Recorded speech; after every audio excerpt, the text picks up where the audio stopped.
ನಾನು ಯಾವಾಗಲೂ ಹೇಳ್ತಾ ಇರ್ತೀನಲ್ವ, ಸ್ಮಶಾನದಲ್ಲಿ ಕೊಟ್ಟ ಮಾತು ಸ್ಮಶಾನಕ್ಕೆ ಸೀಮಿತ ಅಂತೆ.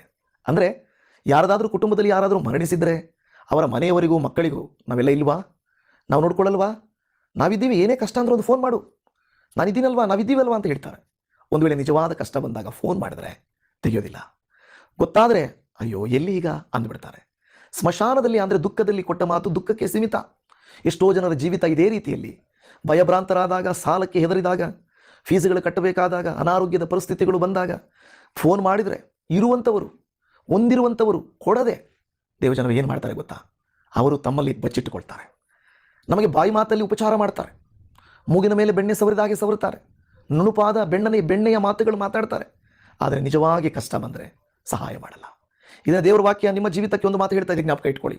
ಭಯಭ್ರಾಂತರಾಗಿರುವಂಥ ನಿಮಗೆ ದೇವರು ಬಾಯಿ ಮಾತಿನಲ್ಲಿ ಬಲಗೊಳ್ಳಿರಿ, ಹೆದರಬೇಡಿರಿ ಅಂತ ಮಾತ್ರ ಹೇಳುವುದಿಲ್ಲ.